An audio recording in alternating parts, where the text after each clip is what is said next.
Super. Bonjour, oui, bonjour à tous. Merci beaucoup, Caroline Staquet, d'avoir accepté d'intervenir dans cette séance du séminaire Discournet Paris. Johannes, est-ce que tu veux dire deux mots avant l'intervention de Caroline? Oui, je veux bien. Donc, c'est donc le séminaire Discornet Paris qui existe depuis 8 ans. Euh, il s'est constitué, comme un séminaire pluridisciplinaire entre linguistes, sociologues et d'autres. Et, euh, et depuis 2, 3 ans, on le fait avec l'association Discornet, qui est l'association internationale du discours. Et du coup, voilà, vous avez la possibilité de, euh, de vous inscrire aussi si vous voulez bien. Vous serez tout à fait bienvenus de vous joindre.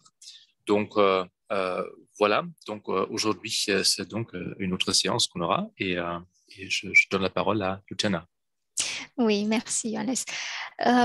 Dans ce séminaire, nous avons décidé de donner la parole, d'inviter des chercheurs dans différentes étapes, on va dire, de leur recherche, de leur parcours également. Nous avons imaginé l'été dernier, quand nous avons fait le programme pour cette année, des séances où des étudiants en thèse de doctorat allaient présenter une partie ou tout leur projet, toute leur thèse. On avait imaginé cela comme deux interventions par séance. Maintenant, aujourd'hui, ce n'est que vous, et tant mieux, Caroline, parce que vous allez pouvoir bénéficier d'un peu plus de temps. Donc, Merci. Caroline, vous êtes doctorante à l'Université de Ghent et vous faites une thèse sur un sujet qui est très intéressant. Je pense que tout le monde sera d'accord. Alors, vous travaillez, corrigez-moi si j'ai tort, sur la relation entre idéologie et discours scientifique. C'est ça, précisément. Comme on va le voir, bon, ici j'étudie par la présentation que je vais faire aujourd'hui le contexte historique de naissance d'un sous-champ, pour reprendre l'expression de Bourdieu, en linguistique appliquée.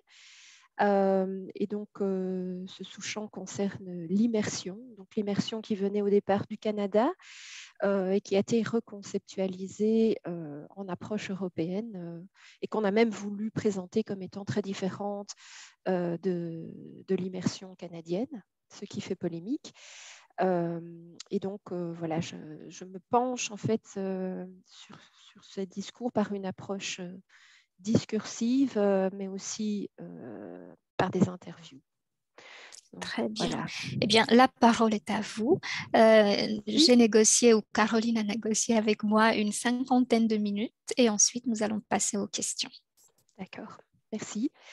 Bonjour à tous. Je suis très contente de pouvoir présenter mes résultats aujourd'hui à propos d'un rapport institutionnel rédigé sur l'immersion linguistique européenne, entre guillemets. Euh, ah, euh, je pensais que je pourrais passer d'un slide à l'autre, mais tiens. Si quelqu'un peut me dire comment je... Ah oui, par le bas, ici, voilà. Il s'agit plus exactement de l'approche CLIL-EMIL. Dans les années 90, l'expert David Marsh, que j'ai pu interviewer en 2020, a été mandaté par l'Union européenne pour reconceptualiser l'immersion en une approche qu'il a rebaptisée Content and Language Integrated Learning, ou CLIL en anglais, qui a été erronément traduite par enseignement d'une matière par l'intégration d'une langue étrangère, ou EMIL en français. Cette approche a très rapidement suscité l'engouement en linguistique appliquée. Les très rares voix critiques n'étaient tout simplement pas écoutées. Elles étaient même tenues sous le boisseau d'une certaine manière. Néanmoins, la publication d'une analyse critique de Senos, Genesi et Gorter en 2013 a ouvert une phase de controverse scientifique assez vive concernant notamment la différence supposée entre le CLIL-EMIL et l'immersion, et surtout aussi l'élitisme de cette approche. À cette publication, des chercheurs dominants dans le sous-champ de l'Émile se sont sentis obligés de répondre. On va analyser ça par la suite. Et voilà, depuis quelques années, maintenant, on assiste à un changement rhétorique, discursif, je dirais, à des degrés variables. Les chercheurs de l'Émile tentent d'intégrer les remarques critiques qui leur ont été formulées. Alors, l'objectif de ma présentation aujourd'hui est de retracer la genèse de ces controverses scientifiques dans le contexte de lancement du CLIL-Émile et très précisément dans un document rédigé par David Marsh, le rapport CLIL-Émile qu'il a rédigé pour l'Union européenne. Alors, je vais tout d'abord dresser un état de la question du champ de CLIL-Émile. Ensuite, je survolerai le contexte institutionnel de lancement de l'approche. Avant d'en venir à une analyse plus fouillée du rapport et de conclure sur l'entrecroisement de dimensions discursives et idéologiques dans ce rapport. Alors, comme je l'ai dit, dans une première phase, le CLIL-Émile a été littéralement décrit comme un succès. Certains l'ont carrément décrit comme étant égalitaire. On lui a attribué de nombreux avantages sans que ceux-ci aient été en fait toujours étayés par des recherches scientifiques, comme des études récentes l'ont souligné. On a notamment construit cette approche comme étant la panacée pour l'acquisition des langues étrangères. On lui a également attribué des avantages sociaux, affectifs et même culturels et interculturels, sans qu'il y ait eu vraiment de recherche sur ces derniers points. Assez rapidement, lors de cette première phase, est apparue une expression assez intéressante en anglais de CLIL Advocates, qu'on pourrait traduire par les promoteurs ou les défenseurs du CLIL-Émile. Alors, c'est une catégorisation très ambiguë, puisque, comme je l'ai dit, presque tout le monde dans le champ du CLIL-Émile défendait l'approche, donc on ne savait pas très bien qui était le plus défenseur dans cette configuration. À cette époque, et c'est toujours le cas, les recherches dominantes sont surtout menées par des chercheurs qui sont souvent impliqués dans des groupements européens de recherche et qui étudient le CLIL-Émile pour l'acquisition de l'anglais. Dans un second temps, les polémiques ont eu finalement droit de citer. Il y en a 5 que je vais parcourir. La toute première concerne la définition même de l'approche. Il n'y a pas de consensus sur la nature de cette approche. D'emblée, l'approche a été, l'acronyme CLIL-Émile a été construit comme un terme générique, un umbrella term, comme David Marsh l'a formulé. Et dès lors, voilà, cet acronyme a pu accueillir une variété remarquable de pratiques d'enseignement qui vont de l'enseignement primaire et secondaire à des séjours linguistiques à l'étranger, également des formations pour adultes. Il faut souligner que la traduction même de l'acronyme en français est incorrecte d'un point de vue scientifique, puisque le CLIL souligne, met l'accent sur le processus d'apprentissage, tandis qu'Émile met l'accent sur le processus d'enseignement. Et en fait, ce terme Émile ne viendrait pas vraiment...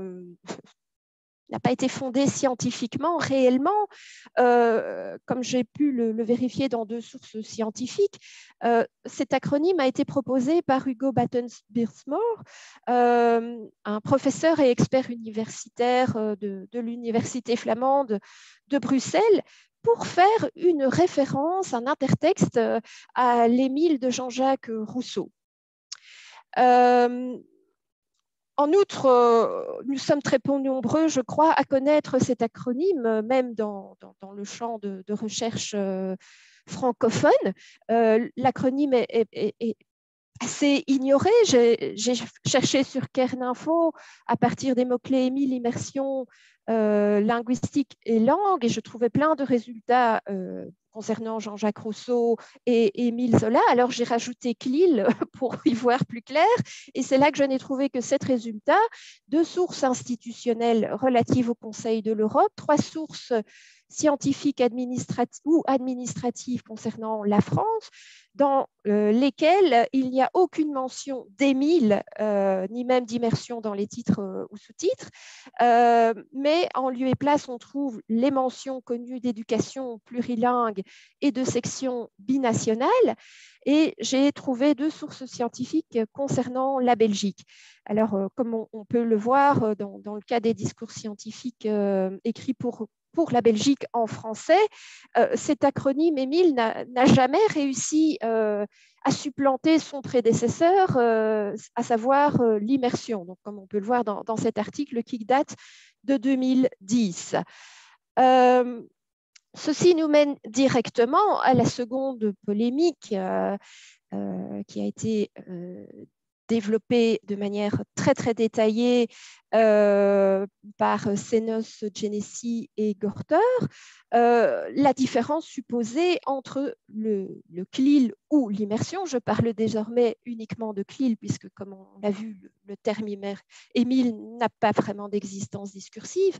Alors, il est important de souligner que les auteurs de cette critique ne sortent pas de nulle part. Ce sont des auteurs reconnus dans les recherches concernant les langues minoritaires, donc pour Senos au Pays Basque et Dirk Gorter au Pays Basque et avant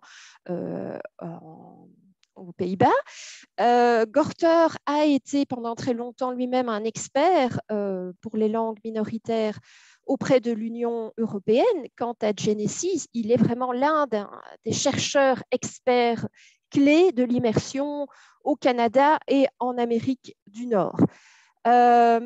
Et donc, face à leur critique très, très vive, les chercheurs clés, certains chercheurs clés du CLIL, ont consacré une demi-page, c'est le début de leur argumentation, dans laquelle ils disent, voilà, le CLIL est différent parce que le CLIL est européen, il est né en Europe, il a été soutenu par l'Union européenne et sa philosophie humaniste. Et tout à la fin de leur contribution, ils donnent quand même 3 raisons plus techniques, plus prototypiques, comme ils les qualifient.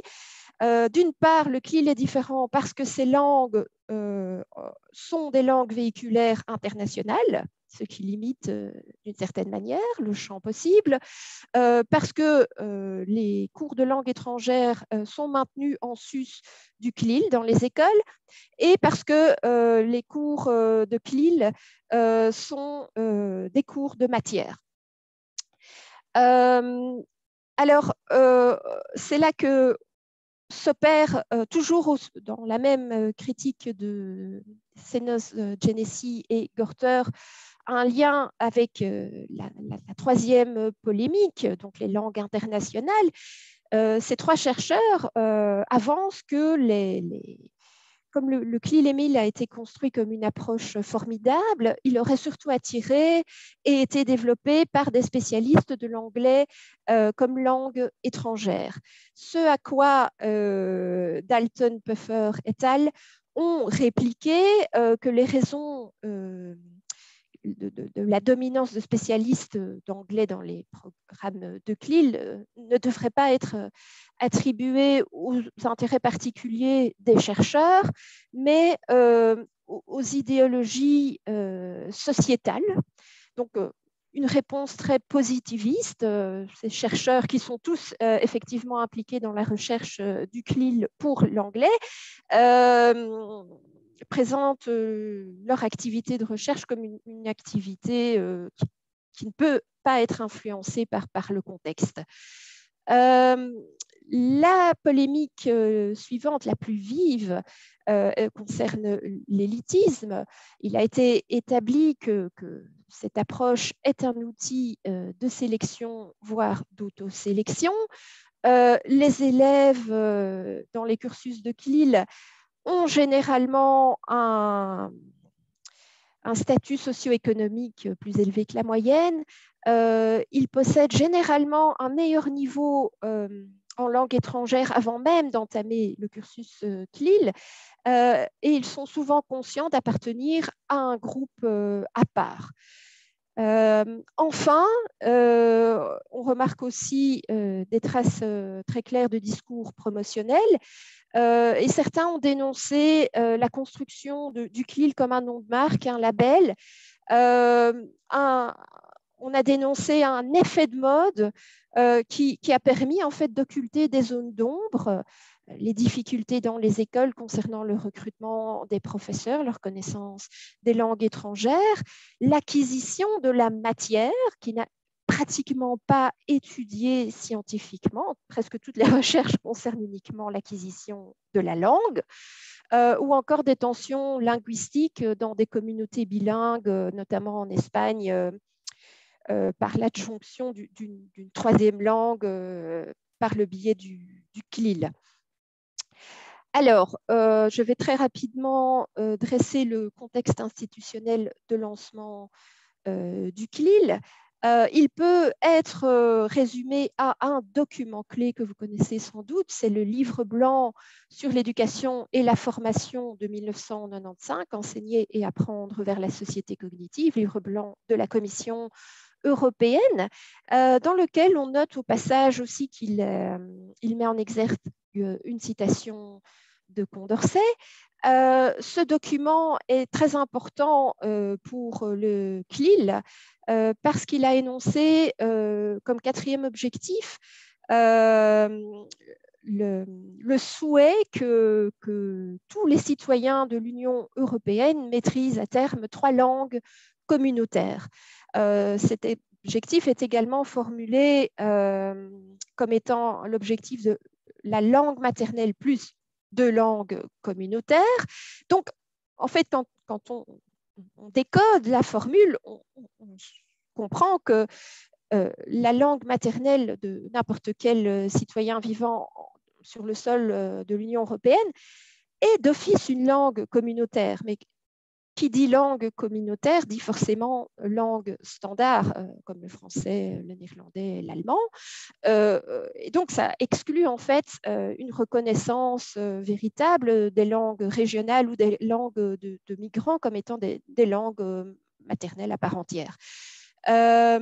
Et pour atteindre cet objectif, le document suggère de répliquer le modèle des écoles européennes, ces écoles prestigieuses qu'on trouve dans différents pays européens pour les enfants de fonctionnaires européens. Et donc, voilà, ce document est très souvent cité dans les recherches CLIL et en particulier dans le rapport Marsh 2002.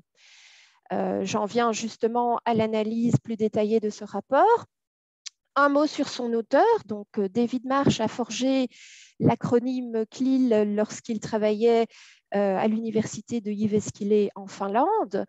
Il a joui pendant très longtemps d'une vraie reconnaissance par les pairs, en particulier pour cette publication clé, CLIL, qui peut vraiment être vue comme la Bible scientifique du CLIL. Le livre est très souvent cité pour définir l'approche et aussi pour définir la méthodologie de l'approche.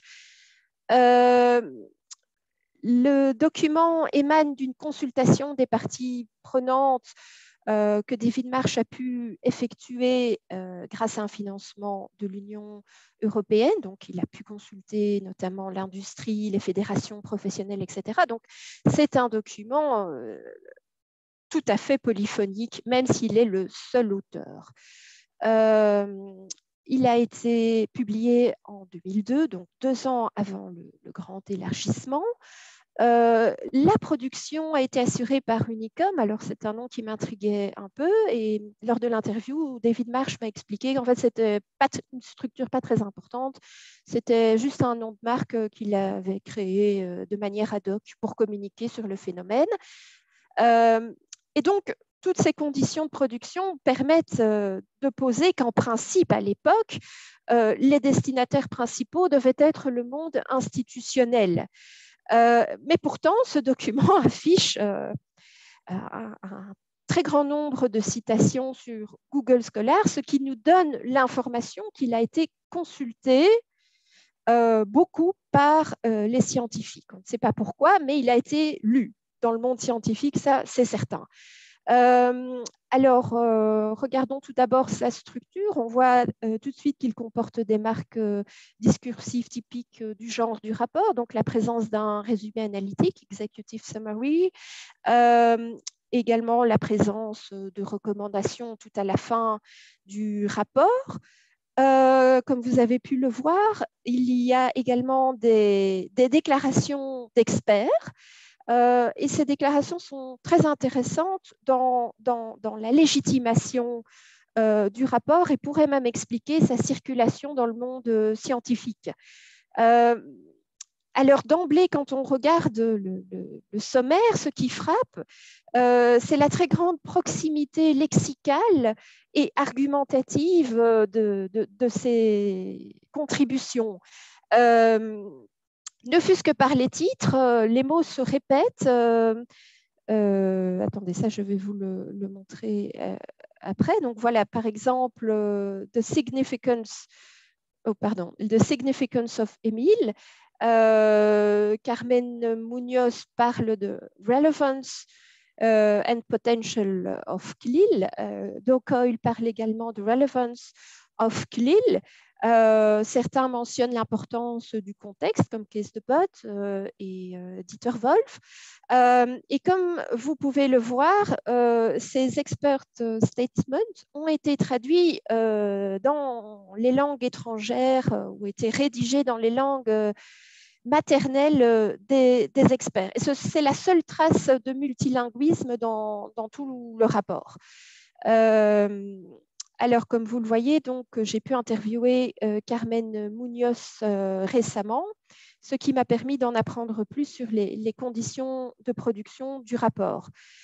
En ce qui concerne la circulation du rapport, j'ai remarqué dans un sous-corpus de textes scientifiques sur l'approche que très clairement, ces contributions sont les plus citées. Donc, elles ont été les plus lues, ça c'est incontestable.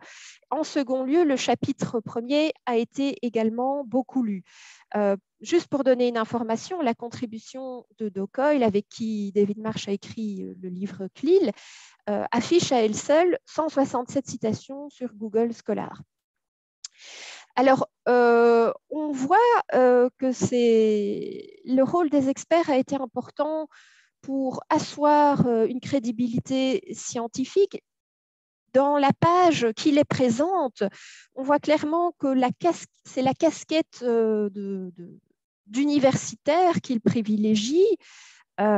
Certains sont en fait réellement des universitaires reconnus dans le champ de la linguistique appliquée comme Kees de Bot. Très intéressant, on voit que Doug Coyle se présente uniquement sous la casquette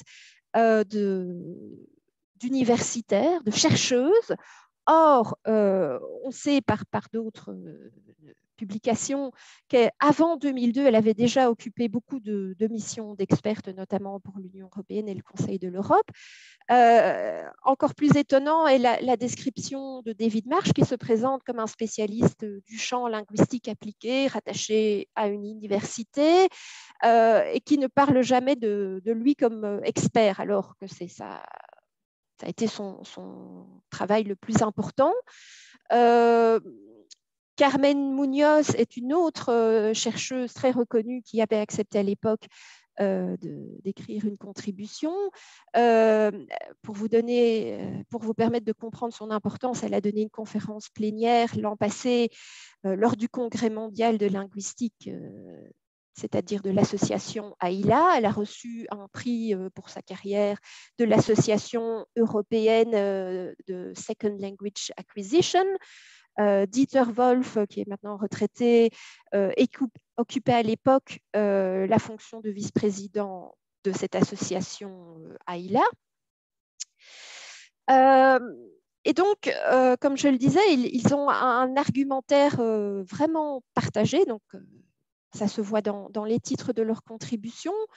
Le premier argument de 3 des déclarations sur les 6 commence par une justification de l'approche comme étant une construction, une approche importante pour l'Europe.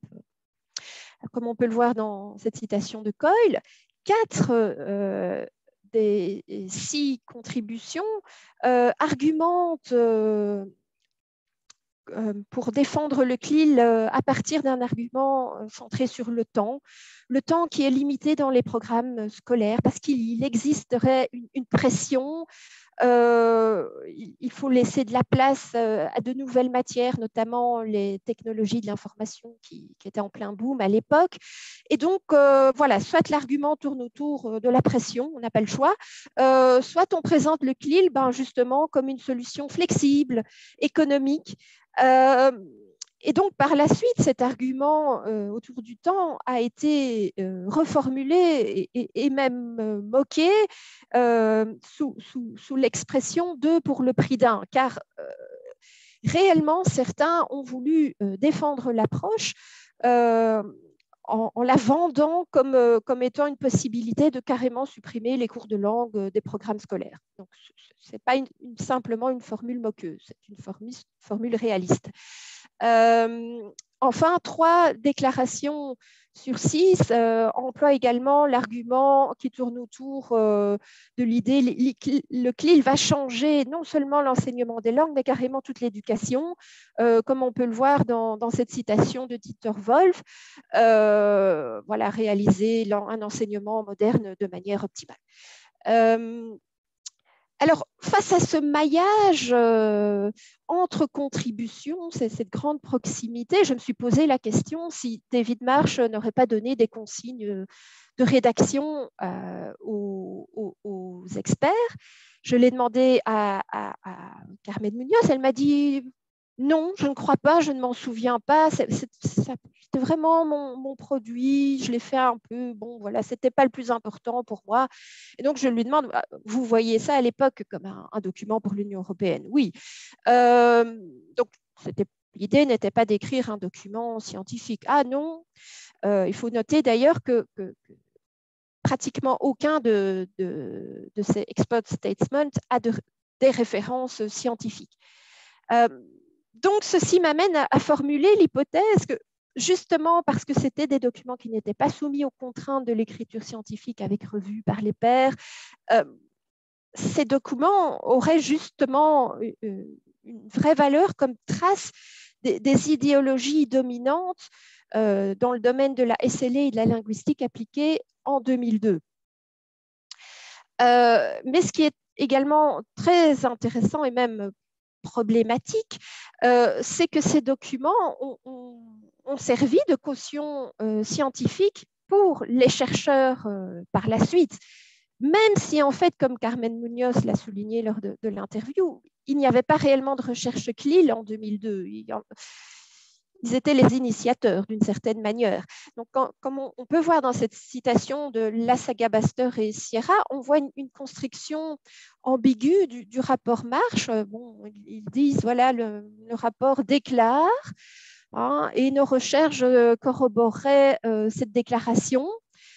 Mais puis, quand on continue, on voit que le rapport Marsh serait néanmoins quand même considéré comme une étude, et notamment Munoz aurait affirmé que des recherches récentes prouvent que le CLIL peut permettre d'accroître le nombre d'apprenants de langues étrangères. Or, on assiste là à un phénomène de transformation, de rendu inexact, puisque quand on retourne à la production originale de Carmen Muñoz, page 36, même si elle était très enthousiaste dans toute sa contribution, elle avait quand même pris certaines précautions. Elle parlait du potentiel du CLIL, de la possibilité pour accroître le nombre de locuteurs de langues étrangères. Et puis elle cite effectivement, comme ont repris la saga Baster et Sierra, une série de possibilités, mais elle ne déclare pas que c'était prouvé scientifiquement. Un autre trait important de la circulation de ces expert statements sont les cas d'autocitation, en particulier de la part de Coyle, qui a réemployé des passages entiers, en particulier l'un de ces passages, dans plusieurs de ses publications postérieures. Donc, comme on le voit, introduit de la même manière, there is no single blueprint. Donc, ça fait 2, et ici 3, there is no single blueprint. Ce qui a certainement permis de bien imprimer le message dans les esprits. Voilà, alors je vais passer à présent à l'autre partie qui est beaucoup citée, donc le premier chapitre. Il est très important parce qu'il s'attache à développer l'historique et la définition du CLIL, et ce faisant, il permet il traite de ce qui allait devenir les polémiques donc, concernant l'immersion, les langues et le type d'élèves. Alors, ceci commence par une forme de paradoxe. David Marsh, dans son introduction, page 6, je pense, 16, déclare que ce chapitre n'est pas la partie la plus importante du rapport. Donc, ceci nous prouve à nouveau qu'à l'origine, il avait en tête quand même une circulation plutôt dans les milieux institutionnels. Donc, il dit à ce type de lecteur, on n'est pas obligé de le lire, c'est le plus important.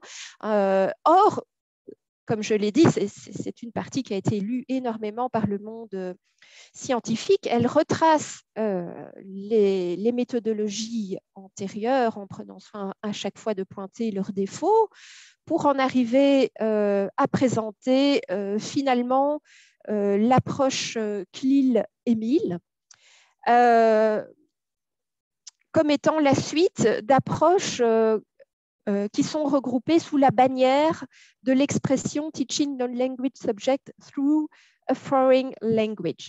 Alors, cette expression, ce segment m'a beaucoup intriguée parce que j'ai remarqué qu'il était répété très fréquemment au début du rapport, donc j'ai voulu en savoir plus.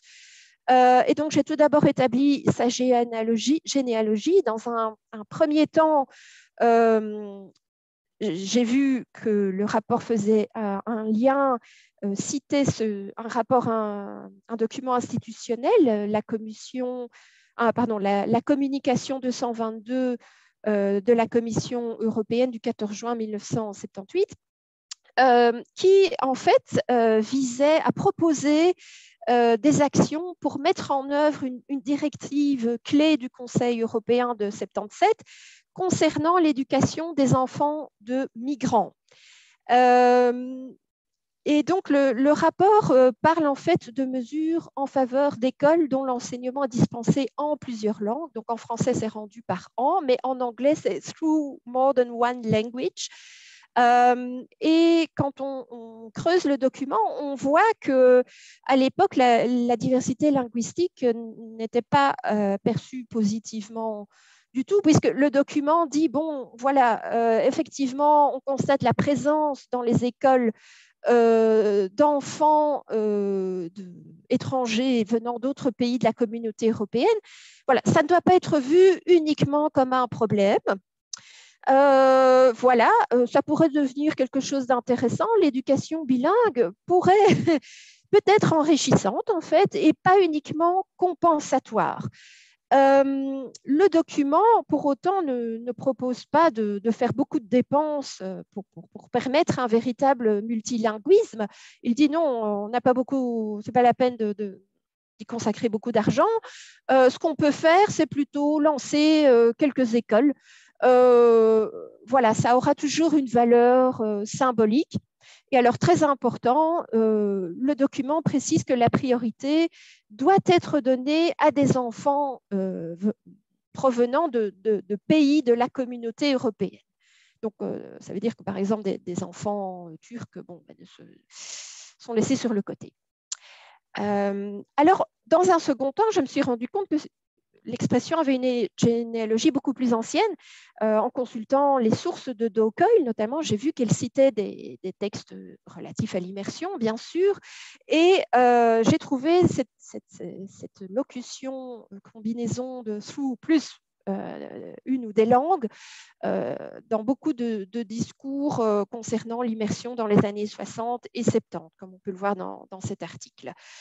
Alors, j'ai rassemblé toutes les occurrences de ce segment. Ce n'est pas vraiment une formule au sens d'Alice Kirkpatrick parce que le segment n'est pas stabilisé, il n'est pas complètement stabilisé, il n'est pas figé. Il présente des variations et ces variations se concentrent notamment autour de la spécification de la langue, une langue le plus souvent précisée comme étrangère, parfois seconde ou parfois comme étant une langue européenne. Le deuxième trait de variation, c'est l'apparition parfois du mot médium, through the medium of a more than one language, ou alors l'utilisation assez synonyme du mot use, combiné souvent avec as a tool. Alors, dans ces variations, on peut y voir, me semble-t-il, vraiment une matérialité discursive d'enjeux idéologiques. Si l'on se penche en détail sur le premier trait de variation, donc la spécification de la langue, cette formule permet de glisser, de lisser aussi le débat épineux sur les langues à apprendre grâce au CLIL. Donc, parfois on dit, oui, de manière très générale, c'est the medium of more than one language, on ne sait pas du tout laquelle. Through an additional language, des expressions très, très neutres. Et puis, voilà, quand même, malgré tout, on suggère si elle a une catégorie de langue et donc on exclut. Donc, on dit ça doit être une langue étrangère. Donc, a priori, ce ne serait pas une langue nationale comme le néerlandais en Belgique, par exemple, donc par opposition à l'expression langue seconde. Et une occurrence nous précise que, en fait, ça doit être une langue européenne qui n'est pas employée dans le pays. Et donc, ceci nous renvoie à la controverse concernant l'anglais. La première définition dans le rapport, page 2, nous dit, voilà, la formule visible, le CLIL, ça sert à apprendre notamment une langue additionnelle. Voilà. Dans le glossaire, cette langue additionnelle est carrément définie comme pouvant être une langue étrangère, une langue seconde ou une langue minoritaire. Donc, on voit un contraste entre l'explicite et les formulations vagues que cette formule permet, et donc implicite. Concernant cette polémique, concernant les langues, de manière à nouveau tout à fait explicite, au chapitre 2, le rapport répond à la question « quelle langue ?» et il veut tout de suite nous rassurer en disant « non, l'anglais ne domine pas l'approche ». Ce n'est pas vrai. Il nous dit, mais ensuite il nous dit à un autre endroit « oui, mais enfin, bon, de toute façon, les jeunes vont de toute façon apprendre l'anglais. Donc, en fait, le CLIL, ça pourrait servir à apprendre d'autres langues. » Donc, à nouveau, si on décode ces différents messages, on voit que le capital linguistique des citoyens européens est en fait le préconstruit, c'est que on va tous apprendre l'anglais comme première langue, et puis on pourra apprendre une ou l'autre langue. Voilà.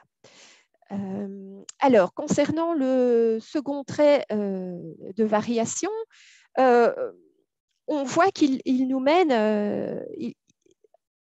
au but réel du CLIL.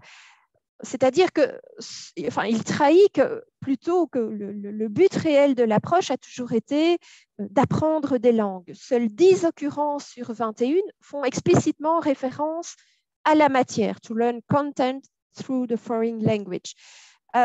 Ceci est somme toute assez logique puisque le CLIL a été construit pour répondre à un problème relatif aux langues, comme c'est le tout premier argument dans le rapport. L'Europe a un problème autour des langues. Il faut l'aider pour ça. Et donc, ceci contraste à nouveau avec la construction répétée à travers la formule dual focused, que le CLIL est une approche qui se focalise doublement à la fois sur la matière et la langue et même vraiment sur la signification. Enfin, le dernier trait saillant de variation, donc c'est l'emploi des mots medium use et as a tool. Alors, il s'agit clairement, à mon sens, de paraphrase explicative de la préposition through, qui permet de traduire assez fidèlement un changement de paradigme. Bon, on le connaît, maintenant on considère la langue comme un outil, un moyen pour communiquer, non plus comme un ensemble de règles qu'on doit apprendre par cœur, comme c'était le cas dans les anciennes méthodes. Voilà quelques occurrences. Alors, l'étymologie confirme assez bien cet emploi. Donc, la préposition through vient en fait en vieil anglais du mot true, je suppose que ça se prononce comme ça, qui désignait un tunnel par lequel l'eau pouvait passer pour arriver et irriguer les champs. Et voilà, les spécialistes de linguistique cognitive discerne un sens étendu, donc assez évident. Cette préposition convoque la notion de chemin et donc des usages métaphoriques. Tout d'abord, une transmission. Par l'intermédiaire d'une entité, on arrive quelque part, et un moyen carrément, donc le chemin comme moyen pour atteindre un objectif. Et alors, c'est là qu'à ce niveau de langue, on peut se rajoute un deuxième niveau. À un certain moment, la préposition a été en quelque sorte sloganisée, pour reprendre l'expression de Schmeng, Breibach et Kuster, parce on a créé une opposition avec la préposition in, et ça, il me semble, c'est vraiment Doug Coyle qui l'a fait dans son expert statement dans le rapport. Elle souligne, oui, on apprend la matière alors qu'on est en train de travailler avec et à travers une autre langue, plutôt que dans une langue étrangère. Et voilà, cette formule, ce slogan, peut-on dire, a été redoutablement efficace. On l'a retrouvé par la suite dans un certain nombre de publications. On le voit ici dans cet premier exemple, et même ici dans ce second exemple, Ilixman et al., qui sont pourtant des auteurs très, très prudents face au discours louangeur du CLIL. Donc, mais ils définissent le CLIL néanmoins par cette formule. Donc, c'est dire si cette formule est efficace. Et une courroie de transmission possible peut être à nouveau un rapport institutionnel de 2006 de l'Union européenne sur le CLIL, dans lequel cette expression not taught in a foreign language, but with and through a foreign language est soulignée carrément par des italiques. Voilà, donc pour dresser une rapide conclusion sur ce segment, on peut dire qu'il illustre les répétitions typiques des discours institutionnels qui permettent de stabiliser et d'institutionnaliser le concept de CLIL. Il ancre le CLIL dans la généalogie des approches langagières. Il joue sur la familiarité des destinataires institutionnels avec l'expression, elle avait déjà été utilisée auparavant, et surtout, il facilite la compréhension et donc la mémorisation aussi du concept nouveau à l'époque de CLIL, comme on peut le voir dans cette citation, qui est présentée comme un synonyme du segment. Voilà pour ce segment. Alors, toujours au chapitre 1, je reviens à présent sur les approches qui font partie rangées sous la bannière Learning through a Foreign Language. Le chapitre commence tout d'abord par présenter l'éducation bilingue. Et là, il crée une différenciation, une catégorisation entre les élèves. Il dit, voilà, l'éducation bilingue, en fait, c'est surtout destiné à des enfants de la minorité linguistique. Et donc ça, c'est différent de l'enseignement pour des enfants de la majorité. 20 ans plus tard, ou presque, lors de l'interview, David Marsh voilà, a relevé ça aussi. Il a dit, bon, ben voilà, non, moi je suis désolée, le terme bilingue, ça a des connotations négatives pour des raisons politiques, voilà, il valait mieux l'éviter. Le rapport parle ensuite de l'immersion. Et là, à nouveau, il enfonce le clou avec la différence entre les enfants de la majorité et les enfants de la minorité.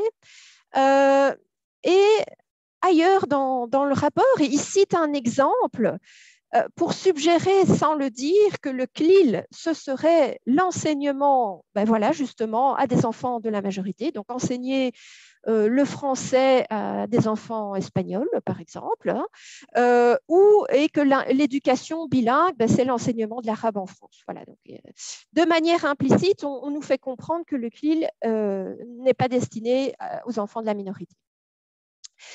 Alors, ce qui est également assez intriguant, c'est que le rapport décrit l'immersion et décrit les conditions de réussite de l'immersion. Il dit que ça a marché parce qu'il y avait certaines variables clés qui étaient toujours présentes. Et il cite lui-même, parmi ces variables, les classes homogènes et également un statut socio-économique homogène pour les élèves. 20 ans plus tard, à nouveau, pendant l'interview, David Marsh a maintenu cette vision de l'immersion comme étant un produit élitiste, un club. Et donc là, on se retrouve à nouveau avec une contradiction flagrante. Quand on va consulter la définition explicite des élèves au chapitre 2, plus loin dans le rapport, le rapport cite Fred Genesi, comme quoi l'immersion canadienne aurait démontré que ça marche pour beaucoup d'élèves, même s'ils ont des facultés limitées ou si ils ne sont pas spécialement nantis d'un point de vue socio-économique. Et donc, à la suite de cette démonstration par l'immersion, le rapport conclut que le CLIL peut fonctionner pour un large groupe d'élèves, d'apprenants.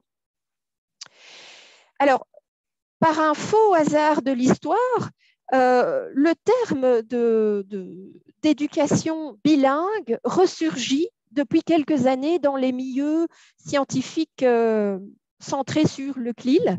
Hein, donc, je vous montre ici le titre d'un d'une contribution d'un symposium organisé à ILA l'année passée, qui présentait les résultats d'un projet européen qui s'appelle ADIBE, Clear for All, Attention to Diversity in Bilingual Education. Donc, voilà, maintenant que le CLIL a été beaucoup critiqué comme étant élitiste, peu à peu ressurgit le terme d'éducation bilingue.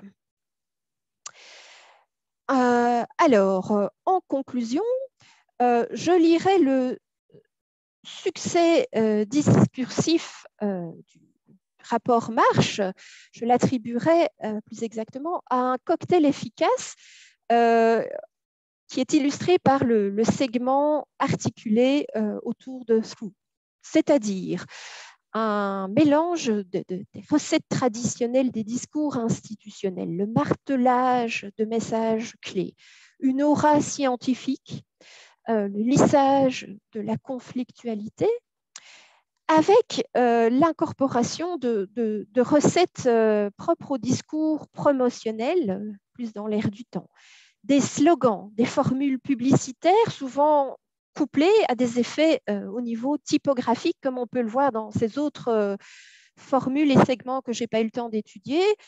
Donc, on voit les italiques.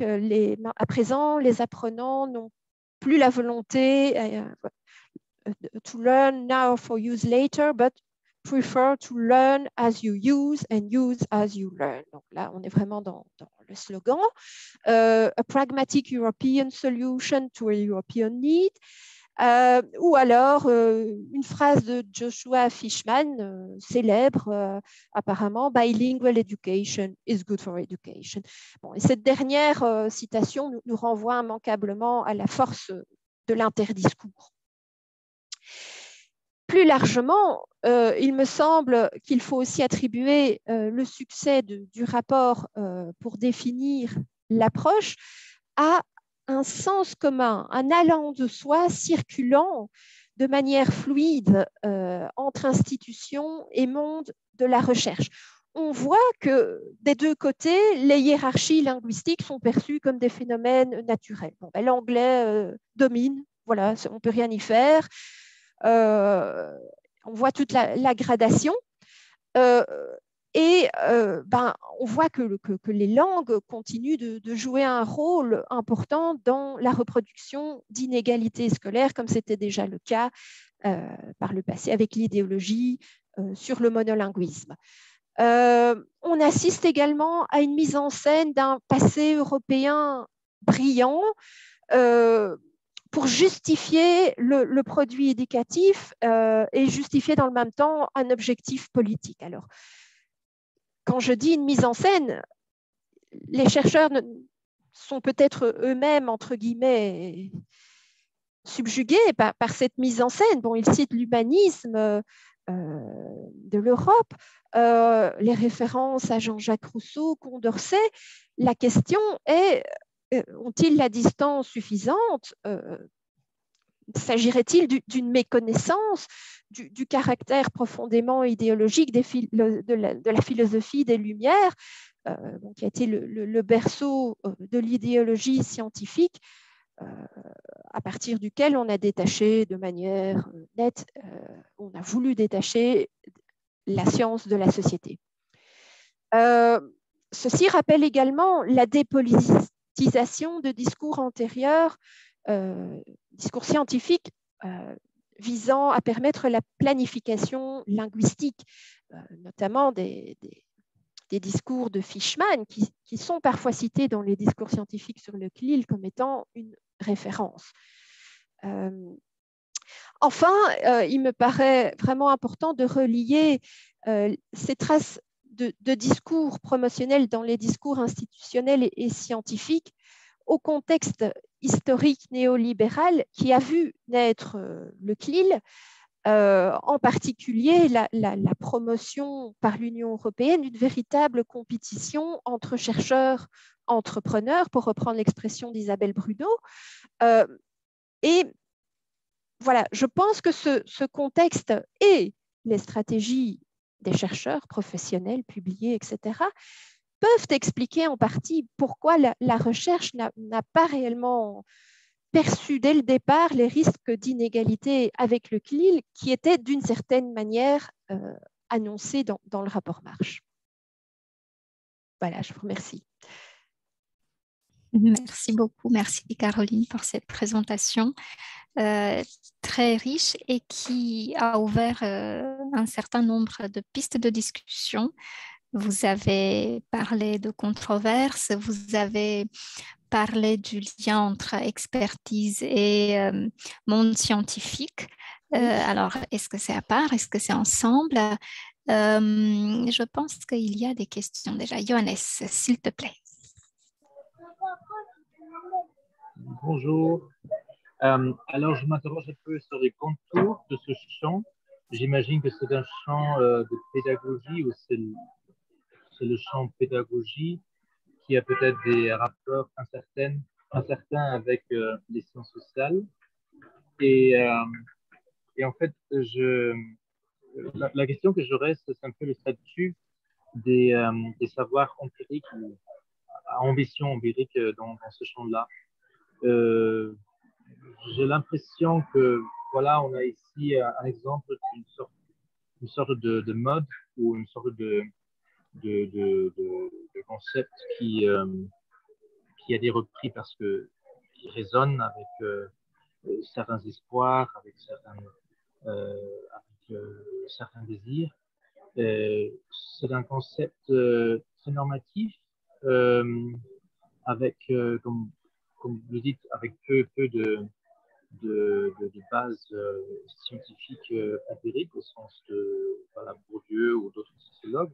Donc, si on essaye de faire une sorte de sociologie du champ, je me demande quel est le statut de ce type de savoir dans ce champ-là de manière plus générale. Est-ce que c'est typique de voir des concepts mode ou est-ce que c'est juste ici un exemple extrême d'un champ qui par ailleurs n'est pas si différent d'autres champs, ou est-ce que voilà, c'est quelque chose qu'on voit dans tous les champs, c'est l'idée voilà, qu'il y a certains concepts qui marchent parce qu'ils résonnent avec des affects, avec des préjugés que les gens ont sur le monde empirique, sans l'avoir vraiment testé ou mesuré. Je pose la question parce que je suis profondément déstabilisé par ma propre expérience. Je suis sociologue dans un département de langue, donc c'est un département à forte tendance d'éducation pédagogique.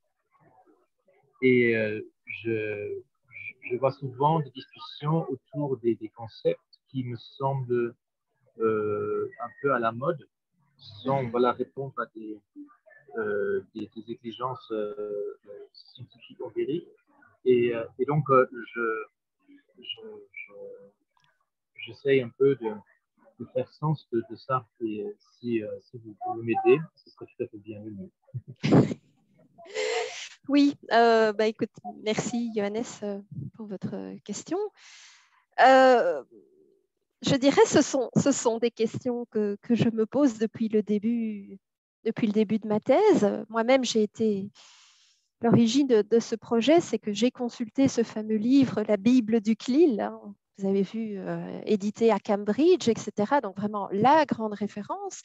Et la première chose que j'ai vue, c'est qu'on ne parlait pas du tout de démonstration scientifique rigoureuse, on citait des documents de l'Union européenne et de l'OCDE.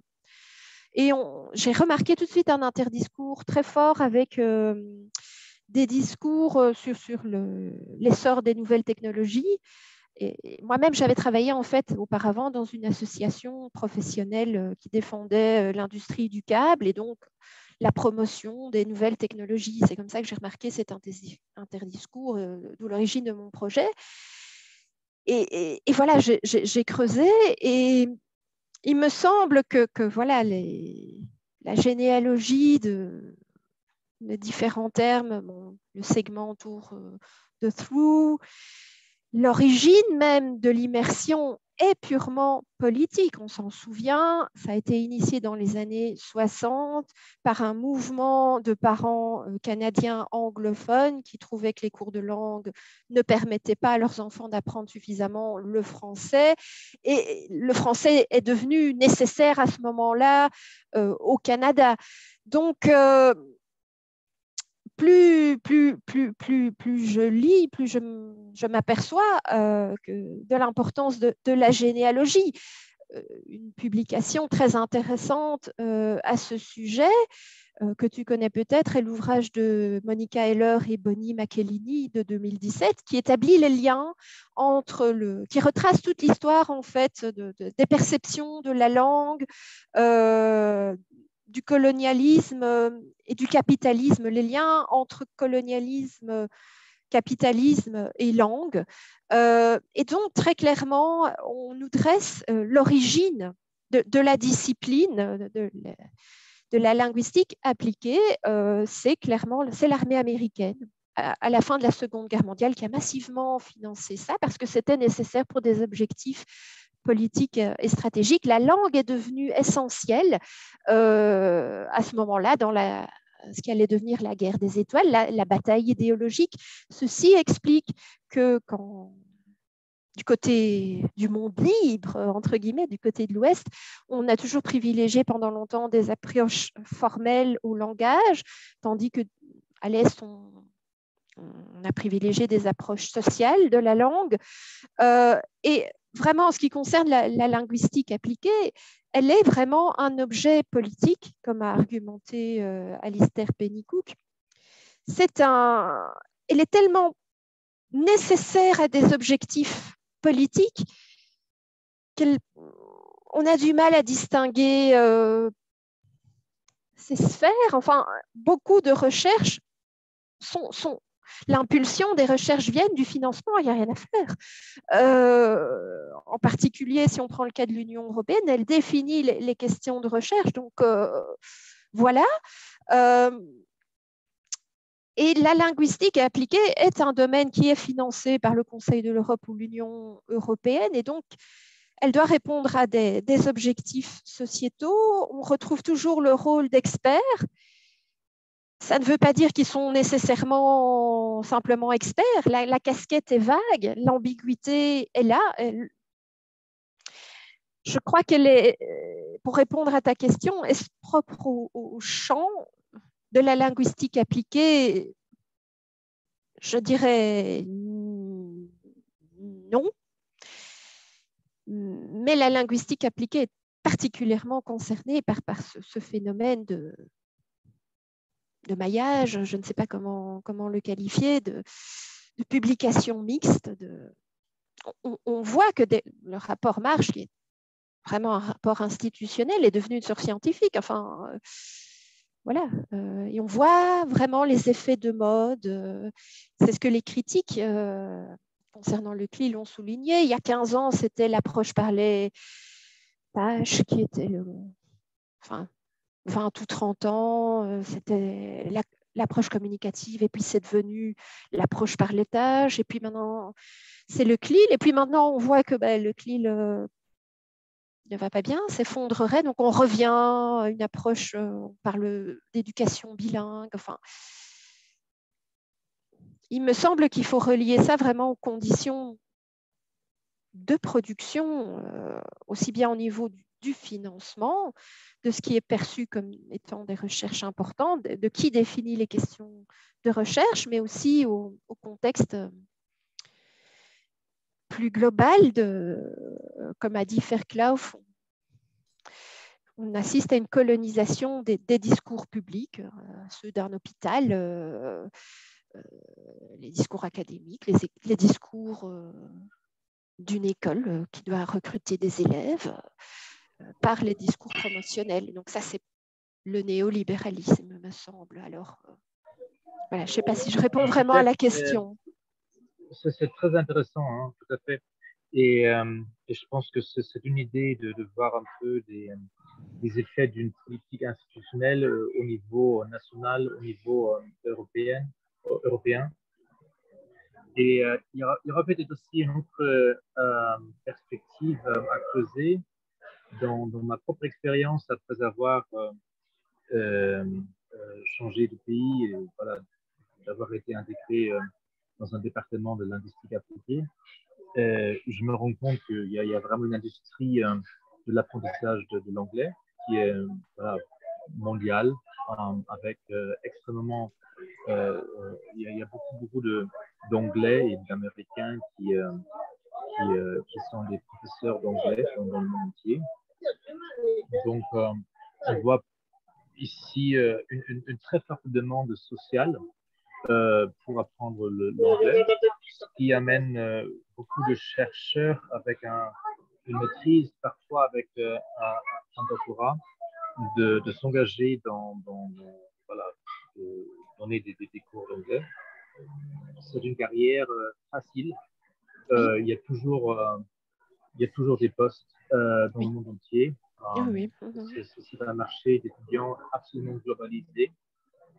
Oui. Il y a des milliers de profs qui ont commencé de façon un peu improvisée cette carrière-là, qui donc se retrouvent dans ce champ qui s'appelle la linguistique appliquée. Et du coup, j'imagine qu'il y a une sorte d'idéologie spontanée dans le champ qui est marquée par cette existence d'un prof d'anglais, un prof tout court, secondaire, qui est d'ailleurs pas vraiment très fort dans des chaînes de programmes de subvention de la recherche compétitive. Donc, ils sont vraiment définis par l'enseignement, avec des cours d'étudiants qui ne sont pas forcément très académiques. C'est très donc, clair, il faut voilà, commencer à parler, apprendre des mots, appliquer la grammaire, etc. Donc, c'est des choses très basées sur une expérience quotidienne qui est la même à travers le monde. Et après, voilà, pour faire de la recherche, ce sera donc pas vraiment la recherche empirique au sens scientifique que tu as aussi à la tête, mais ce serait plutôt faire résonner les concepts avec cette idéologie spontanée des gens dans ce champ-là qui sont en fait des professeurs du secondaire. Et du coup, voilà, je verrais peut-être un peu moins l'effet d'une politique intentionnelle d'en haut, mais plutôt voilà, l'effet de cette demande très importante d'en bas, qui amène des gens voilà, à finir dans ces cours-là, avec peu de possibilités de vraiment s'imposer dans les universités. Donc, normalement, les carrières sont beaucoup plus lentes. C'est des carrières très sûres, très prévisibles, mais sans carrière spectaculaire, normalement. Donc, voilà. Et après, j'imagine qu'il y a ces concepts-là qui résonnent avec cette population. Je l'ai dit un peu cru, et je ne sais pas du tout si c'est tout à fait juste, mais voilà. Donc, oui, mais écoute, oui, merci. En fait, ta remarque rejoint une discussion que j'ai eue il y a quelque temps avec un collègue. Faut-il distinguer en fait l'idéologie du haut de celle du bas? Bon, on a constaté que le nombre d'étudiants en langue étrangère diminue en Belgique, dans les universités étrangères, pour les langues étrangères en Belgique. Et voilà, ma réflexion concerne les valeurs que tout un chacun attribue à certaines disciplines. Bon, ben, même si pour nous, la linguistique, enfin, moi je suis linguiste de formation, évidemment, c'est quelque chose de très important. Pour tes collègues qui sont tous en linguistique appliquée, ça nous paraît le summum, ou ça nous a paru le summum. Face à faire une carrière, enfin des études tout d'abord dans une faculté de médecine, c'est beaucoup moins prestigieux. Donc, on s'est posé la question de la diminution du nombre d'élèves dans les facultés de langue pour des raisons idéologiques qui sont aussi bien partagées par le haut que par le bas. Il n'y a rien à faire. Bon, ça, Bourdieu l'a montré dans la reproduction. Les carrières d'enseignants, comme tu l'as signalé, c'est pas valorisé socialement. Enfin, voilà. Et c'est aussi un des problèmes dans l'apprentissage des langues. Il faut se poser la question, non pas que les professeurs seraient mauvais, mais la profession n'est probablement pas soutenue suffisamment par le haut. Et quand tu parles d'une idéologie spontanée, donc dans ton contexte en Angleterre, oui, pour moi, il me semble que c'est une, je ne sais pas, hein, c'est quelque chose dont on peut débattre, évidemment. Il me semble que c'est l'idéologie qui consacre l'anglais comme langue dominante, etc.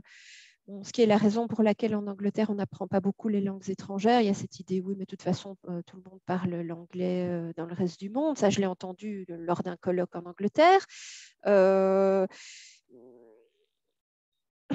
N'est-elle pas partagée aussi bien par le bas que le haut? Enfin, je veux dire, de la même manière que il me semble constater par ma recherche un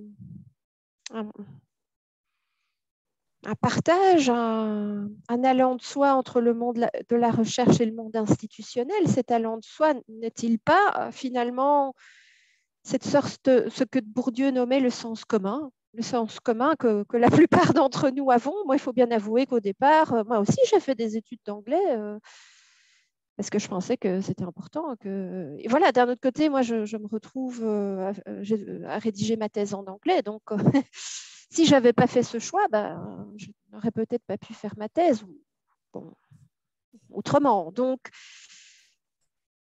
c'est certainement à creuser, mais ce qui me paraît aussi très important dans ce que tu as discuté, c'est tu as parlé de stratégie. Et ça aussi, c'est un aspect très important. Je me souviens, moi j'ai entendu un collègue doctorant il y a très longtemps dans une autre université qui m'a dit « Ah oui, en fait, moi j'aimais beaucoup la littérature pendant mes études de langue. Mais bon, je ne vais quand même pas faire un doctorat en littérature. On ne peut pas faire carrière dans le monde universitaire avec ça. » Donc, il s'est retrouvé en linguistique appliquée. Et voilà. C'est peut-être aussi à relier, comme Bourdieu, enfin, certainement, à relier comme Bourdieu l'a fait, au milieu d'origine, enfin, le mot m'échappe en français en ce moment, le background de la personne, ceux qui ont le sens du placement. Comme il le dit si bien, sur le marché scientifique, on constate que ceux qui font les carrières les plus brillantes sont souvent issus de milieux plutôt favorisés, avec des exceptions toujours. Donc voilà. Merci beaucoup, Caroline. Merci, Johannes, pour cette discussion. Je passe la main à Martha Chiro, qui est à la main levée depuis un petit bout de temps. Martha. Martha, oui. Oui, maintenant. Et Caroline, vous pouvez ne plus partager l'écran si vous le souhaitez. Ah oui, d'accord. C'est pas obligatoire. Ah, pardon. Allez-y, Martha. Yes, I hope you don't mind if I speak in English. No.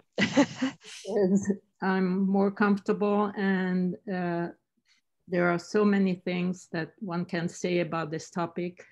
You've raised so many issues that are interesting, and I would like to start by saying that your analysis, I liked your analysis. It was detailed. It was a nice discourse analysis of this method. And as you say, one of the problems is that it wasn't the genre in which it was written. It wasn't the traditional scientific paper genre. So That's one of the main criticisms, that it didn't follow that structure, and the argumentation would have been different in a scientific paper.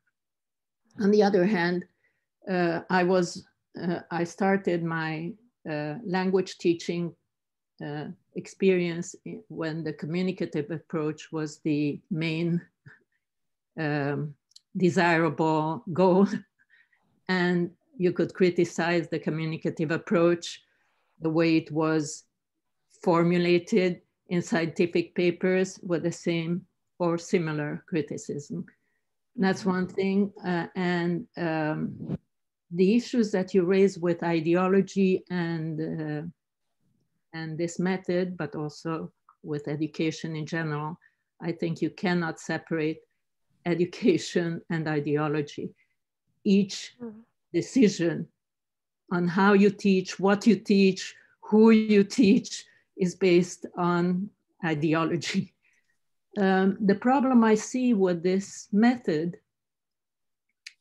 as you pointed out, is that it's so general and very not very precise in what it states, so it cannot defend or explicitly explain what its main purpose is. And that's one thing that I find. I mean, the needs of the students are not, and maybe that's another ideological decision, the needs of the students aren't expressed anywhere. And I wonder, because I do research in academic discourse and how it develops in younger children, in university students, that's one big issue with the first language. So these school children, I don't know what age, if they are taught academic discourse in a foreign language, and they don't speak, what happens with their academic discourse development in their own language or the language of the school? You see what I mean? What are the needs of the students? How will they practice their language competence in the way they need it in the future or in the near future? So I find that that's a big problem. Also, you raised the issues of bilingualism, and bilingualism is another very complex situation. Children who have a first language and they go to school in a foreign language, and they have to learn that foreign language, and they have to catch up with those who are together with them in their first language.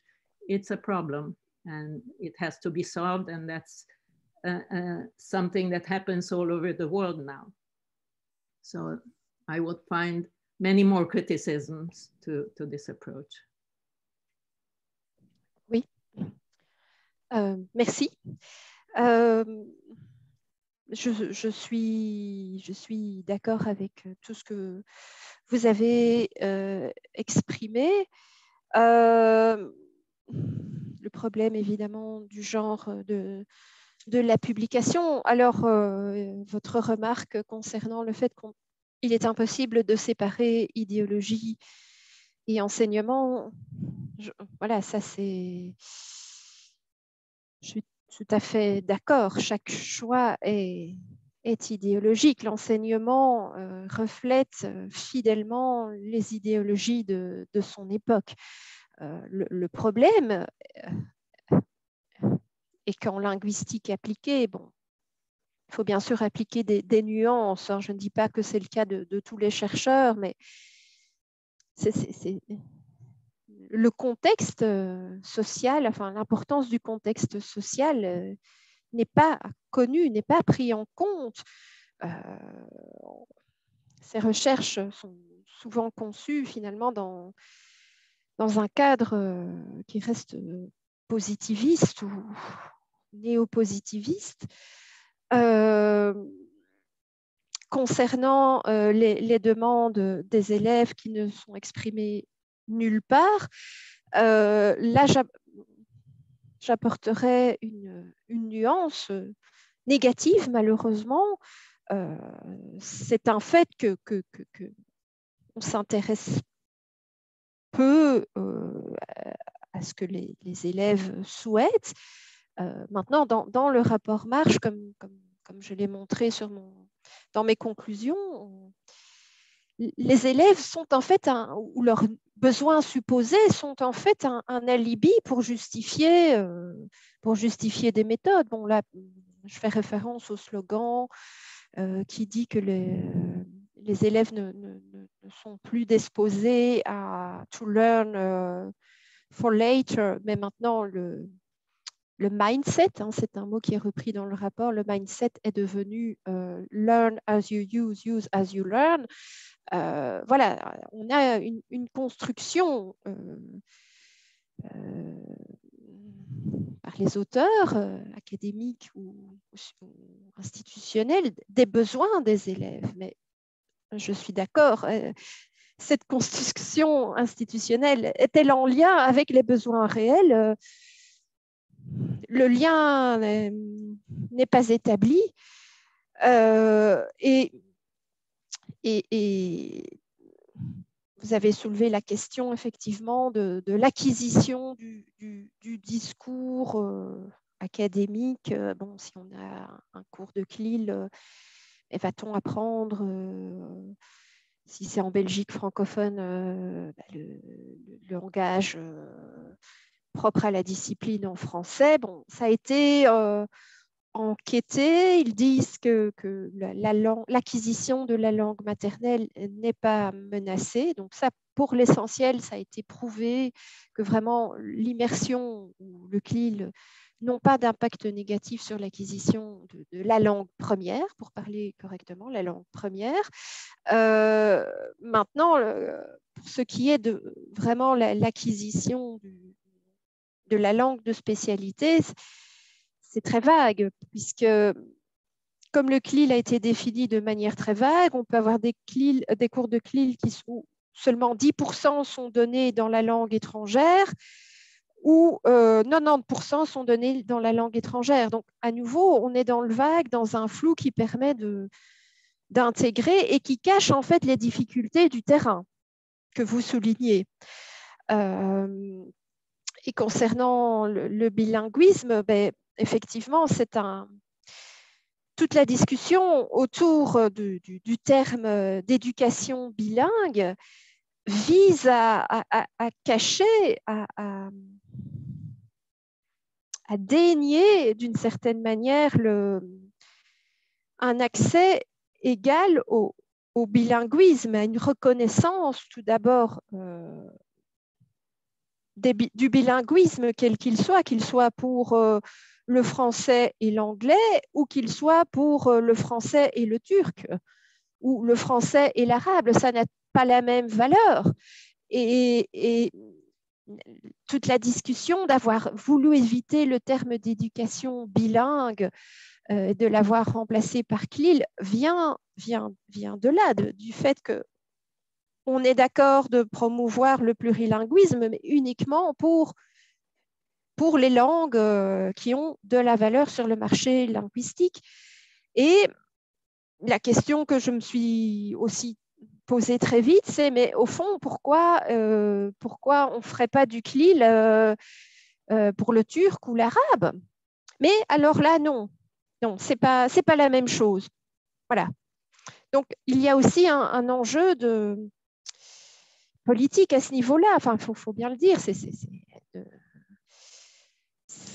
Ça s'appelle autrement. On parle d'éducation bilingue ou d'éducation multilingue. Et donc, on a des champs de recherche différents. Martha, s'il vous plaît.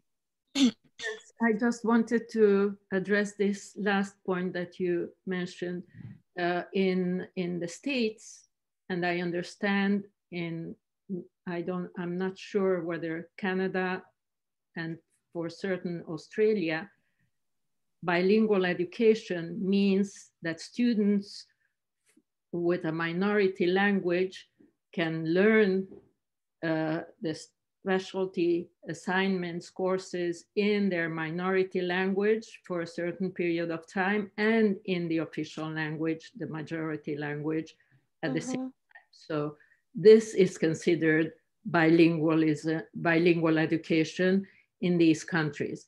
And there's a certain controversy there too, whether this is good, whether this is too expensive, not worth it. Again, ideology, power, it all plays a role, a decisive role in all these decisions. Oui.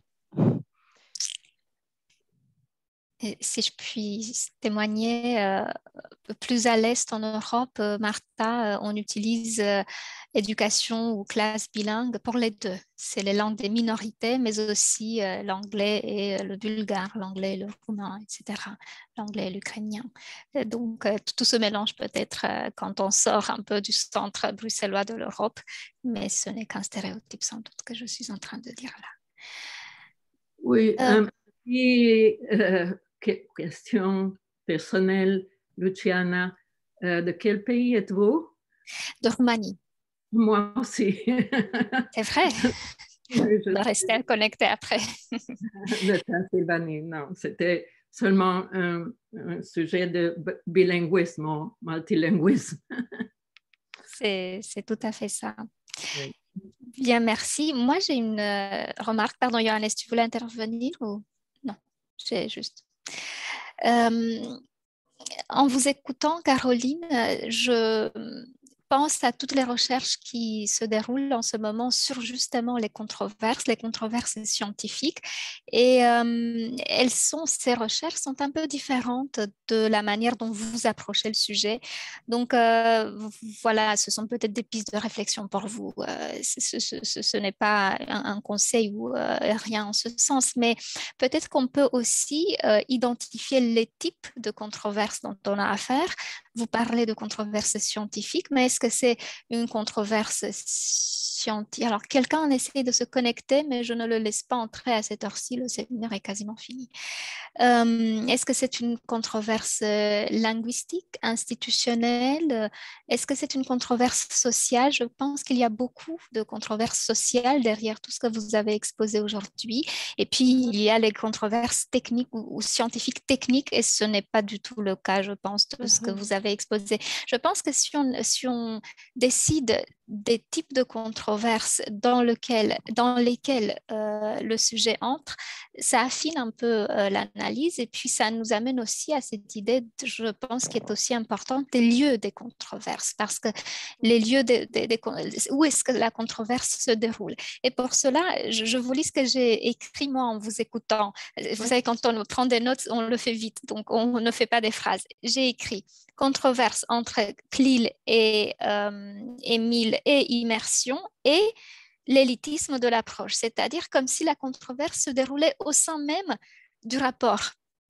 Et c'est sans doute vrai parce que vous l'avez absolument bien expliqué et analysé.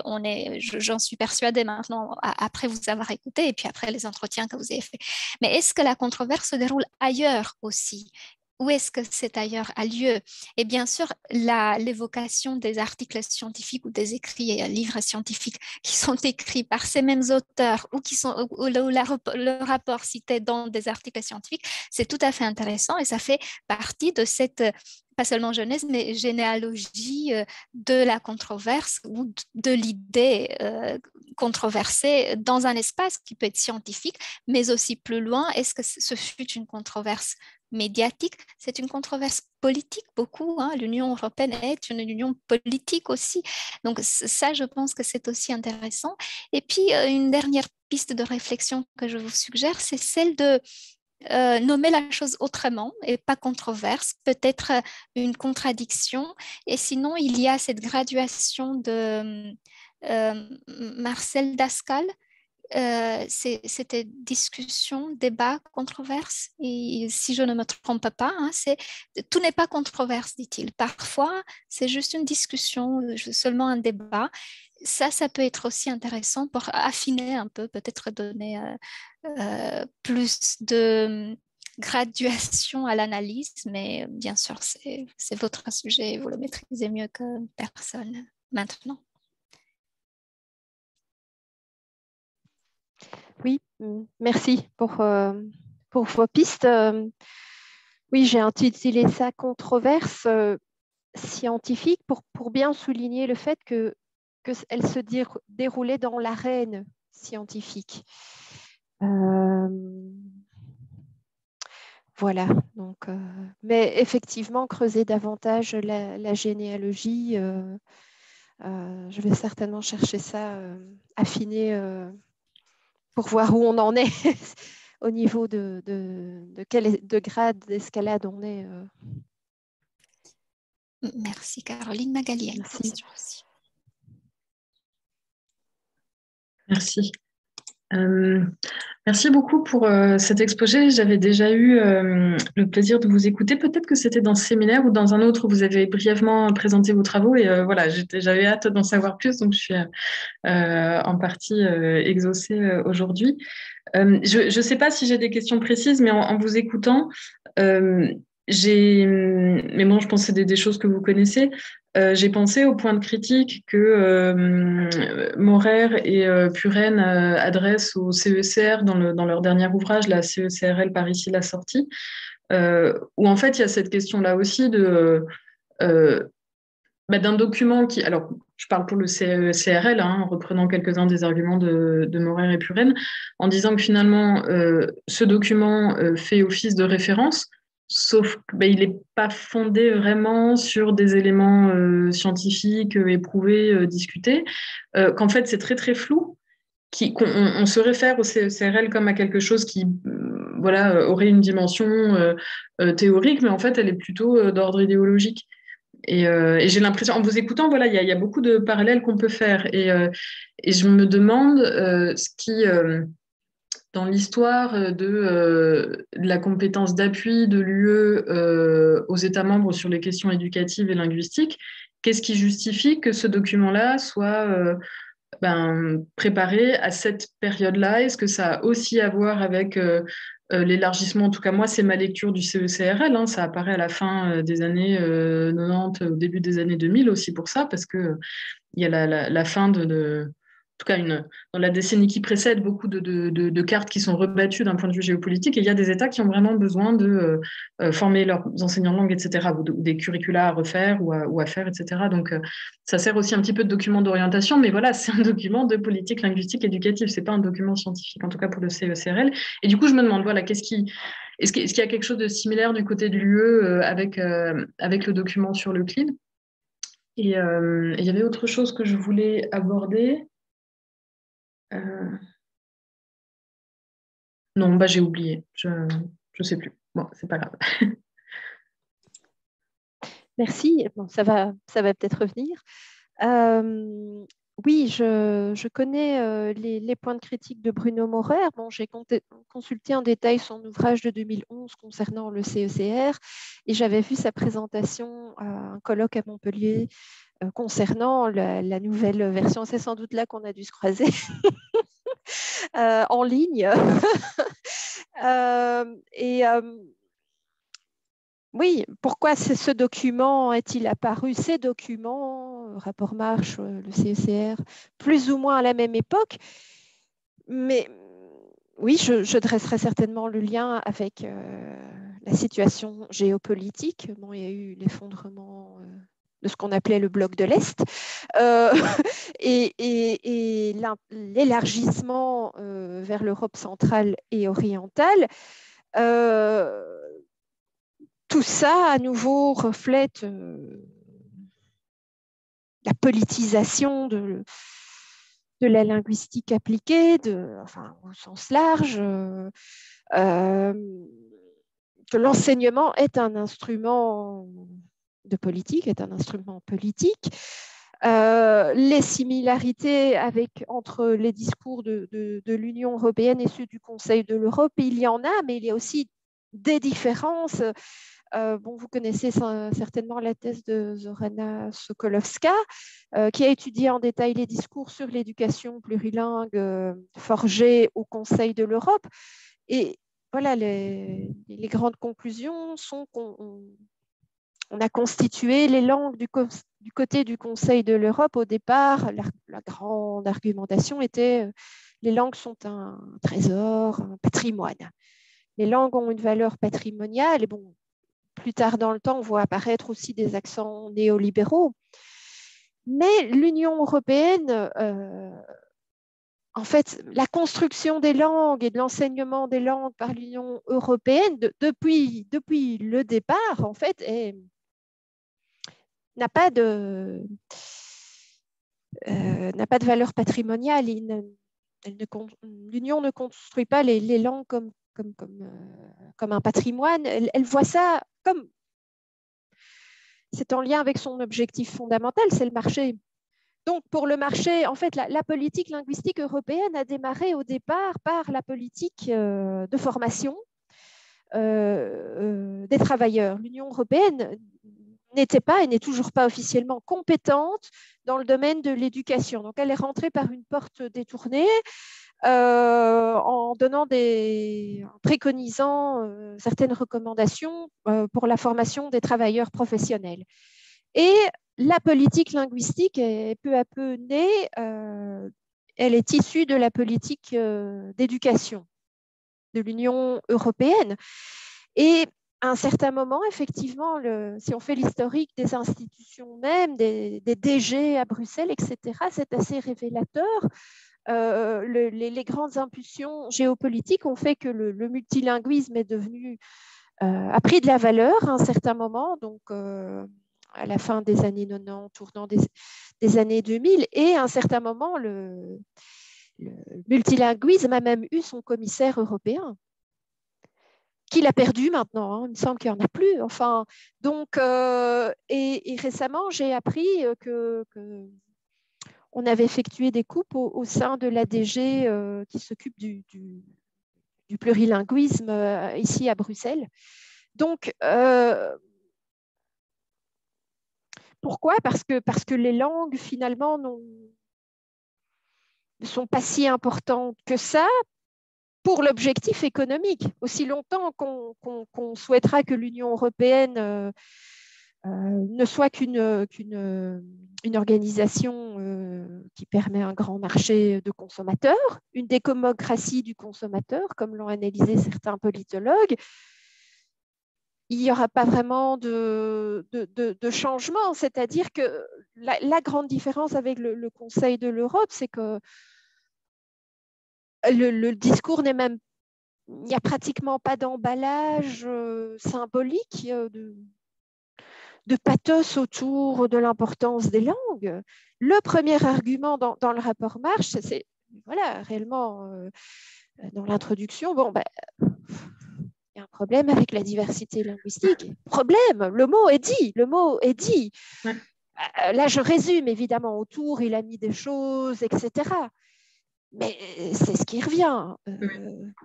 Je vous remercie parce que c'était à ça que j'avais pensé aussi, en fait, au paradigme de l'utilité qui sous-tend un petit peu tous les textes. Alors, c'est un petit peu là dans le CECR, mais c'est effectivement dans ce que vous nous avez montré, c'est quand même là, c'est qu'à la fois la situation plurilingue, c'est un problème.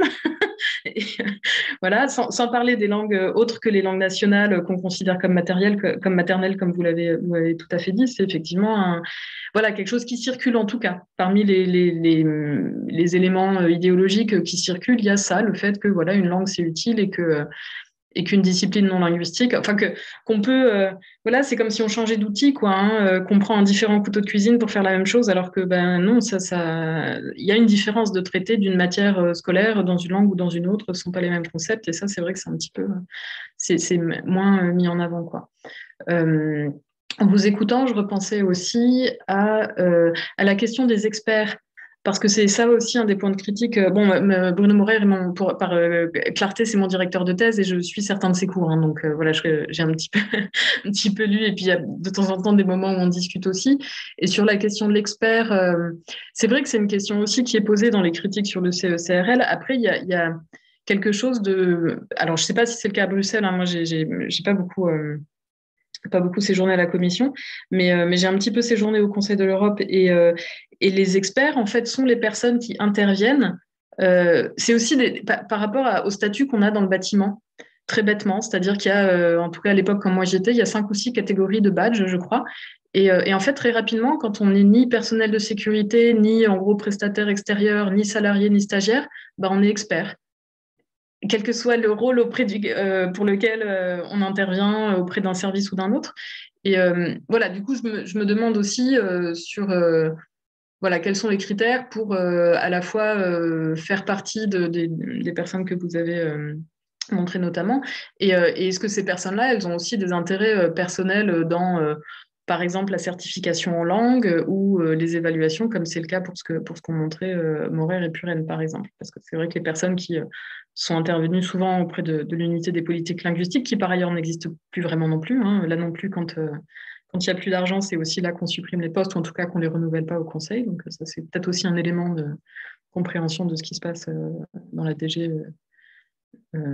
qui s'occupe de ça à Bruxelles. Mais voilà, oui, donc sur ces questions d'experts, bon, voilà, est-ce que ce sont simplement des gens qui sont disponibles et qui sont anglophones, donc, ou qui vivent pas très loin de Bruxelles? Et parce qu'il y a aussi parfois des critères comme ça, en fait, hein, qui font que quelqu'un va être aussi appelé à faire partie d'un groupe de travail parce que les connexions en transport sont pratiques pour venir aux réunions régulières, quoi. C'est bêtement matériel, mais il y a aussi ce genre de critères qui comptent, quoi, pour constituer les équipes. Bon, voilà. Oui, merci. Alors, en fait, concernant les experts, je ne peux pas apporter de réponse claire parce que je me focalise vraiment sur certains textes. Mais je peux donner une piste de réponse pour la question des intérêts personnels. Je ne connais pas leurs conditions matérielles en détail, mais à nouveau, et ça rejoint une réflexion de Johannes, il pourrait y avoir certainement un intérêt qui ne soit pas simplement symbolique, le fait d'être expert auprès de l'Union européenne, mais des rentabilités financières quand on pense à certains experts anglophones justement qui ont écrit ce livre CLIL, hein, la Bible entre guillemets du CLIL, c'est un marché énorme. Donc, c'est possible aussi. Je dirais que il me semble en tout cas que les retombées pour les experts et les scientifiques, dont on a du mal à distinguer s'il y a une différence entre ces statuts, à un certain moment, on est sur une sorte de continuum. Il me semble que l'intérêt reste majoritairement, surtout pour les scientifiques, symbolique. C'est le fait d'appartenir à des recherches dominantes, c'est d'obtenir des financements européens, qui souvent c'est bien vu dans le monde de la recherche parce qu'au sein de sa propre université, on n'a pas d'argent. On a réussi à construire les financements européens de manière hiérarchique comme étant le summum.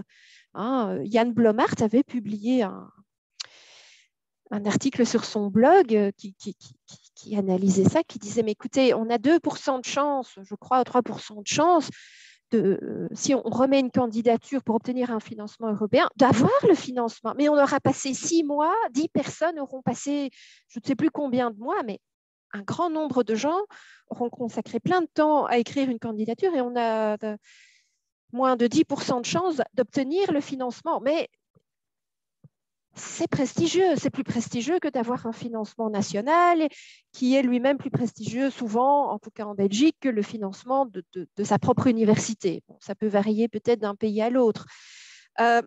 Donc, si on fait la cartographie du champ du CLIL, on voit aussi une opposition de ce niveau-là, c'est-à-dire que les voix dominantes qui ont dominé, qui ont été pilonnées au fil du temps, et ce sont des voix qui souvent ont été impliquées à des degrés divers dans les grands projets européens, donc les prestiges des financements européens.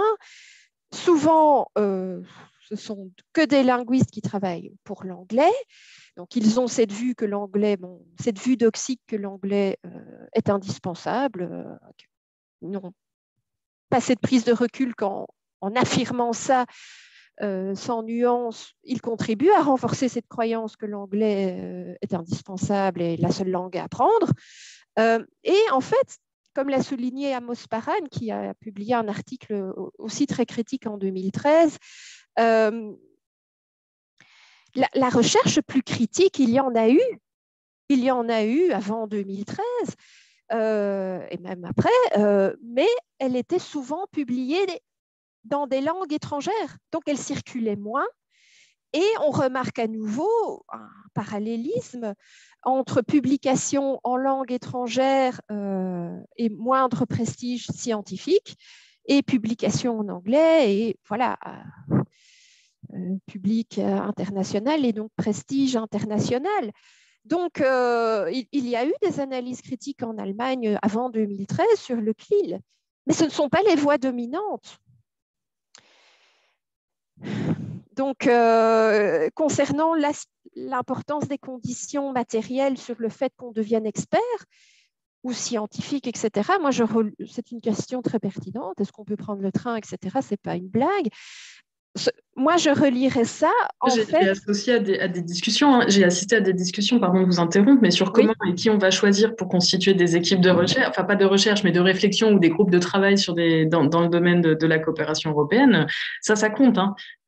C'est évident que ça compte. Hein. Les gens des capitales et les gens qui sont à, on va dire, moins de 2 heures d'avion, ils sont privilégiés, quoi. C'est évident. Oui, ça, je ne peux pas répondre de manière précise parce que je n'ai pas enquêté de manière précise au sein des institutions. Je n'ai pas fait d'ethnographie dans les institutions. Mais ce que je remarque, c'est à nouveau un parallélisme entre, on a vu le discours dominance est monopolisé par des chercheurs qui travaillent sur l'anglais, qui sont impliqués dans ces grands réseaux européens de recherche, et en fait qui viennent de pays où l'anglais est vraiment perçu comme la langue à apprendre, de pays faussement construits comme monolingues. Donc, par exemple, l'Autriche. Bon, il y a une grande chercheuse renommée, Christiane Dalton-Puffer.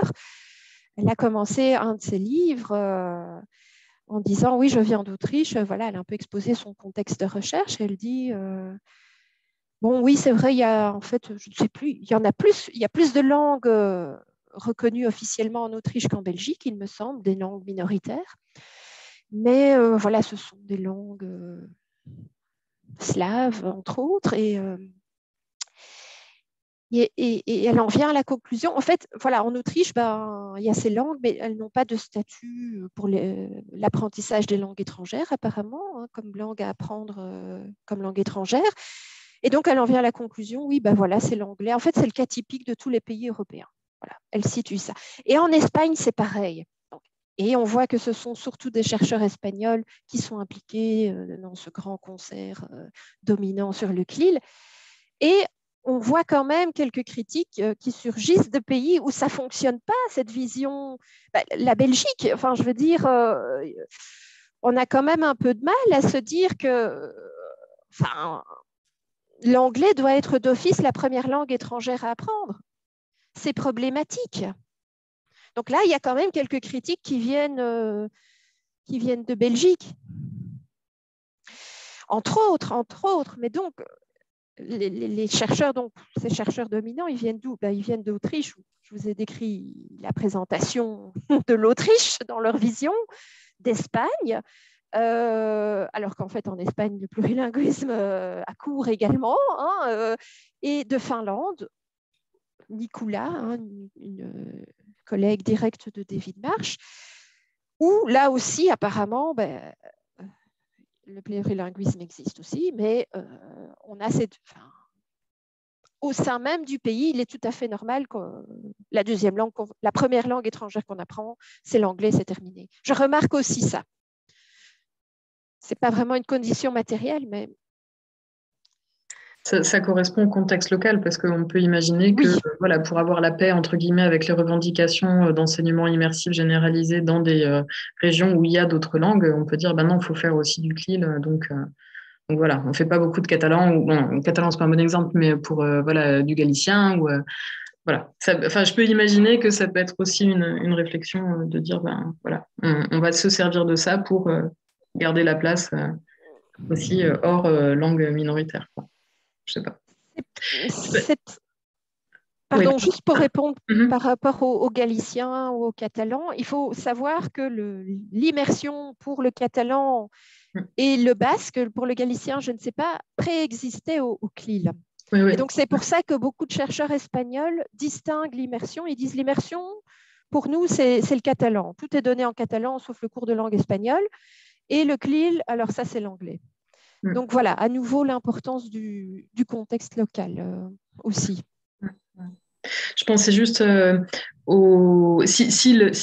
là, enfin, voilà, ce serait une petite question à vérifier sur la question des intérêts des experts ou parce que le marché du manuel scolaire est quand même assez important, d'autant plus qu'ils sont renouvelés régulièrement, etc. Et que si on cherche à... Alors, ça sonne un petit peu comme ça, comme s'il y avait une force qui voulait absolument que ce soit l'anglais. C'est pas ça ma pensée, hein, mais c'est juste de regarder si, en fait, voilà, s'il y a un marché important du manuel scolaire de disciplines non linguistiques en anglais et de voir si là, on voit des intérêts soit de certains États, soit de certains endroits, voilà, qui pourrait aussi contribuer à expliquer que voilà, c'est surtout des personnes liées à l'acquisition en anglais qui s'intéressent ou qui sont en tout cas mobilisées pour ces questions. Voilà, j'arrête. Très bien, merci. Merci beaucoup, Caroline. Merci à tous et à toutes pour la discussion. Ce fut intéressant, hein, et même si ce n'est pas notre domaine à tous, je comprends votre intérêt, Magali, et la passion pour le sujet, mais nous autres qui ne travaillons pas sur les langues, l'acquisition des langues, mais qui sommes sur des sujets connexes comme les politiques peut-être européennes, ce fut très intéressant. Merci à tous. Merci. Bon week-end. Merci. À bientôt pour un prochain séminaire dans un mois. Et d'ici là, portez-vous bien. Merci. Au revoir.